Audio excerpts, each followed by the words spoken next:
ये जो सार नाम प्राप्ति के लिए पुण्यात्मा आते हैं, ये एक नकल ना बनावें कि उसने मिल गया मुझे नहीं मिला। इस तरह इस मार्ग में नहीं चलेगा, आप बिछुड़ जाओगे। अब सतनाम क्या है? 2 अक्षर का है जो आपको दे रखा है। जैसे धन धन सतगुरु सच्चा सौदा वाले 3 नाम देते हैं, अकाल मूर्त सब स्वरूपी राम सतपुरख। अब ये तो ऐसे है जैसे अकाल मूर्त भी, अकाल माने जिसका कभी मृत्यु ना होए, और मूर्त माने साकार परमात्मा, उस मूर्त का कभी अंत ना होए, साकार परमात्मा, अविनाशी परमात्मा। और सतपुरुष, सत माने अविनाशी, पुरुष माने प्रभु, सतपुरुष अविनाशी परमात्मा। शब्द स्वरूपी राम, शब्द खंड नहीं होता, यानी अविनाशी रूप परमात्मा, वो भी अविनाशी भगवान। तो इन तीनों का अर्थ एक ही है। जैसे जल पानी नीर, जल पानी नीर करते रहो, इससे क्या लाभ होगा? वो जल मिले कैसे, वो सतपुरुष मिले कैसे, अकाल मूर्त मिले कैसे? वो उसका प्रोसीजर न्यारा है। जैसे हैंड पंप लगाना पड़ता है जल प्राप्ति के लिए, तो सतनाम का 2 अक्षर का काम तो बोकी मारने का और पाइप नीचे ले जाने का, इतना समझो। और इसके बिना सार नाम काम नहीं करे, और सार नाम के बिना या बोकी काम नहीं करे। पानी तक पहुंच भी गई, जल तक। और एंड पंप यू सार नाम है ऊपर, वो मशीन बना बांध कर ऐसे घुमाते हैं, वो भी जाप करने का है, उसकी भी अभ्यास करना है। तो ये सारा कुछ मिलकर तीनों 2 अक्षर का काम समझ लो। पानी तक पहुंच गए, जल तक पहुंच गए। जल तक पहुंचने के बाद फिर हैंडपंप लगाना अनिवार्य है ना, उस बिना भी व्यर्थ है, वो सारी मेहनत व्यर्थ गई। और हैंडपंप उस समय लगेगा जब आपका वो पाइप जल तक पहुंच चुका होगा, उससे पहले लगाया नहीं जा सकता। तो जितनी आप साधना करते रहोगे मर्यादा में रहकर, तब आप उस निकट पहुंचोगे, उस स्थान पे जहां जल है। और फिर ये सारनाम एक हैंडपंप, ऊपर मशीन बांधनी है, वो तो बहुत बाद की बातें हैं। और जब तक वो नहीं होगी, कोई कहता लगा दे मशीन मेरे ना हैंडपंप के, मिस्त्री मना करेगा कि अभी जल तक पहुंचा नहीं है, तो मूर्ख होगा जो ने कहा तो लगा दे मेरा हैंडपंप, देखी जाएगी। फिर क्या देखेगा, उसमें घुमाया जाना, उसको कुछ भी नहीं आना उसमें। तो पुण्यात्मा, जब ये दास उचित समझेगा कि आप कि इस 2 मंत्र के अक्षर की कमाई पूरी होगी है, तभी सार नाम दिया जाएगा, तभी यो काम करेगा। वैसे दे भी दूंगा तो जब पे जाइए कोई लाभ नहीं। तो इसमें जल्दी नहीं मचावे, आपके लिए है। यू दास ने और क्या काम करना, यूनिवर्सिटी खोल ली है तो सर्टिफिकेट भी, डिग्री भी आपको देनी ही देनी है। पर जो फेल हो गया उसने क्यों कर देंगे? तो पास होने योग्य प्रयत्न करो और सबको मिलेगा। भी क्या कोई बात, 2 दिन पीछे मिल जाएगा। परमात्मा कहते माला तो कर में फिरे और जीव फिरे मुख माही, और मंत्र तेरा कहीं और घूम रहा, ये तो सुपड़ना ही। 108 मंत्र आपको बताए जाते हैं, ज्यादा भी कर सकते हो, कोई बात नहीं। और किसी दिन कम भी रह जाता, चिंतित नहीं होना चाहिए, क्योंकि परमात्मा को पता है काल ने यू एजेंट छोड़ रखा मन कि यू भक्ति ना करने दे तुमने। लेकिन कुछ दिनों के बाद आत्मा इस पे प्रभावित ऐवी हो जाएगी और बैठ के इस पे भजन कराया करेगी। फिर श्वास का मंत्र आ जाता है, ये मन भागता है, फिर थोड़ी देर पाछा फिर चेतन हो जाए, फिर करे। तो ऐसे करता रहे, ऐसे अभ्यास बनेगा इसका, ऐसे ही चलता है। और कुछ दिनों के बाद आपको रात्रि में भी, स्वप्न में भी आपका सिमरण शुरू हो जाया करेगा, सोते सोते सोते सोते श्वास उश्वास से। और एक श्वास उश्वास की इतनी कीमत है सतनाम की, 2 अक्षर की। और तीसरे का तो कहना है कि सार नाम तो वो तो एक का जपया हुआ घना काम करते हैं। तो इतने धनी बन जाओगे आप इस भक्ति से। ये भक्ति और फिर आशा, आशा यहाँ के नहीं रखे, जरा अंत में आपकी इच्छा, किसी बेटे या बेटी में, कार या कोठी में, पोते या पोती में, किसी प्रकार देवता या देवती में, किसी भी सतिथि में। मान लीजिए आप वृद्ध होगे और उधर से आपकी बेटी विधवा होगी, तो आपके साथ काल नहीं और एक जाल कर, बेटी वही विधवा होगी जो नाम तो दूर होगी, अगर बेटी भी नाम ले रही होगी तो नहीं हो सकती उकचुक, गारंटीड बात है। और ऐसा हो जाता है तो फिर आपके मन में काल पैदा करेगा प्रेरणा, बता के होगा बेटी का, क्या होगा बेटी का। वह बेटी महात्मा रह जाएगी, फिर वहीं की सब पशु बनकर वहीं फिर हल खींच रहा होगा। एक किसान था,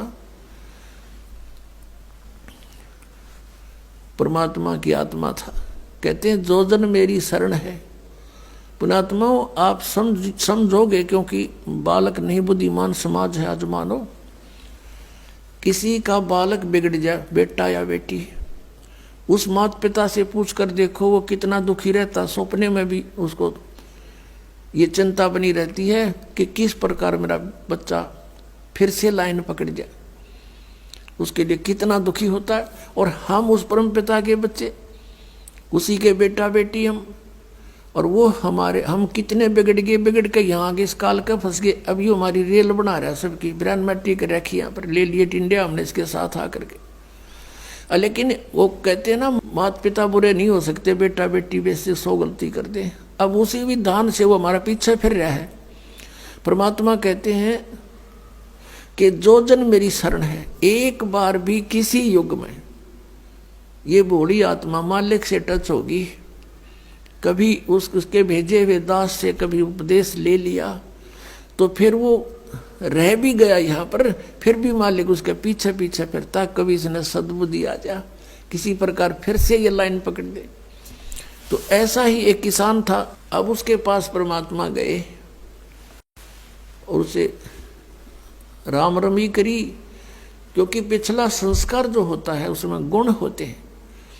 उस किसान ने कहा आओ महाराज, आओ बैठो, भोजन पाओ महाराज, दूध लाओ रे तेरे चाचा महाराज खातिर दूध लाओ। बहुत सेवा करी। अब परमात्मा ने कहा भक्त, कहा चौधरी साहब कुछ भक्ति भी कराया करो। बोला जी भक्ति करा हम खूब।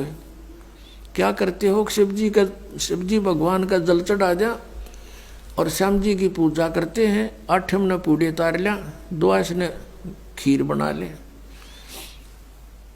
और कभी कभी गंगा स्नान भी करके आते हैं। परमात्मा लगे उन्हें समझान, काफी देर तक सत्संग किया, समझाया। अब पुण्यात्मा थी, काफी प्रेरित हुआ, अक महाराज बात तो सच्ची कहो तुम। कहा फिर उपदेश ले लो भाई। अकना अभी नहीं, अभी तो बालक छोटे छोटे हैं, इनको कुछ इनकी विवाह कर दूं और ये काम संभालने जोगे हो जाए महाराज जी, फिर पक्का नाम ले लूंगा। परमात्मा चले गए, साधु रूप में थे। बालक भी विवाह कर दिया बच्चों का, वो सारा कारोबार भी संभाल रहे हैं और पोता पोती भी हो रहे हैं। तब परमात्मा गए, अक भाई भगत अब तो आजा मेरी शरण में। ने बोला महाराज जी तू अच्छा पीछे पड़ा, मेरे छोटे छोटे पोता पोती हैं, बच्चे खेतों में काम करें, इन बालका ने कौन खिलावेगा? इब नहीं माड़े ये बालक ठीक हो जाने दे, पोते पोती माड़े बड़े हो जा थोड़े से, फिर आना। अब वो फिर गए परमात्मा। 5-7 वर्ष के बाद बूढ़े की टिकट कटी पाई, वो मर लिया। अब क्या देखा कि वही व्यक्ति अपने ही घर में बैल बनकर आ रहा है और पुत्र उसने हड़ में जोड़ रहे। वहां पहुंचे परमात्मा। अब वो बच्चे जाने थे महाराज को कि आओ महाराज जी आगे। कहा गया भाई, बोला भाई डटिए, 1-2 बात कर लो तेरे पिताजी ते। वो बच्चा बोला जी पिताजी की तो मृत्यु हो ली। बोला भाई वो परमात्मा बोले मुझे मालूम है। अब उस बैल के पास गया, कान में कुछ मंत्र से बोले। वो उसने तो मंत्र लागे थे, परमात्मा उसकी भाषा में बोल रहा था। तो बैल ने अंदर से बोल तो वो नहीं सके था, अंदर की भाषा भी जानते हैं मालिक। अब उसने कहा बाबा, परमात्मा ने कहा रहा ईब तो आ जा मेरी शरण में, तेरा यो शरीर छुटवा दूंगा यहीं पर और तुझे मनुष्य जन्म दिवा दूंगा। तेनों कह महाराज जी तू जा अपना काम करे।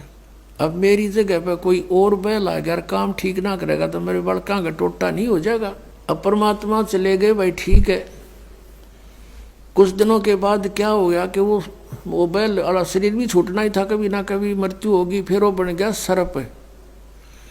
अब सांप बनकर इसको याद आती है कि कुछ पैसे जब दबा रखे हैं मैंने, धन पहले जमीन में छुपा दिया करते, चोरी के डरते हैं। चांदी के सिक्के, सोने के जेवरात, आभूषण जमीन में दाब दिया करते। बूढ़ा मर जा बतान पावे को नहीं, फिर वो सर्प बन के आया करे ना, रह गए उड़ा डो गए, हमारा सर्प आवे है। वो सर्प थारा है कि में लग गया होगा पिछला संस्कारी को, दाब रहा होगा 500-200 रुपये की तक कूण में, उन्हें ढूंढता फिर आई। अब वो सर्प बन के आ गया। वो जो ही सर्प बन के घर में घुसा, बच्चा ने पता लग गया, उसके मारे लठे वो डंडे डंडे मारने लगे, इतना मोरी में निकल के, और बाहर उसका जंगल सा था, उसमें खिसक गया। और वहां पड़ा पड़ा कर रहा है सांप, अच्छे डंडे लाग रहे, उसकी सांकड़ी गई टूट। तो परमात्मा आए और वहां बैठ के न बोले, सुना भगती अब के सलाह तेरी? ने बोला जी ले लो शरण में। ने बोला भाई शरण मत आया पर सांकड़ी तो डुबा के आया तो। अब परमात्मा कहते हैं जहां आसाता बासा हुई और मन कर्म वचन सोमरियो सोई। 8वें अध्याय के प्रथम मंत्र में गीता ज्ञानदाता से अर्जुन ने पूछा कि प्रभु आपने जो 7वें अध्याय के 29वें श्लोक में जिस तत्परम के बारे में, अध्यात्म ज्ञान के बारे में, सभी कर्मों के बारे में जो बताया है कि उसके जानने के बाद प्राणी केवल जरा और मरण से छूटने का ही प्रयत्न करता है। जरा माने बुढ़ापा और मरण माने मृत्यु। ये बुढ़ापा सबसे बड़ा कहर है इस प्राणी के ऊपर, मनुष्य के ऊपर। अपने अपतमाओं कदे बूढ़े बूढ़े घबरा जा, अब घबराइयो ना तुम, क्योंकि ईब मालिक का नाम लिए पाछे आपको इतना सारा मिलेगा, सत्कर मान लियो, आपको पता भी नहीं चलेगा ये बुढ़ापा है या आप युवा हो। दिखण में बुढ़ापा होगा लेकिन कष्ट नहीं आने देगा दाता, और थोड़ा बहुत आता है तो तुरंत ठीक करेगा। कति ये गारंटीड बात समझ लेना। इस जब पूरी मर्यादा में आप रहोगे, ध्यान से भक्ति करोगे, और वृद्ध अवस्था में आदमी घनी भक्ति करेगा, उसने तो अपना दरिया दिखा है टाइम की भाई के बरा कब बात बन जा, और वो भक्ति खूब करता है।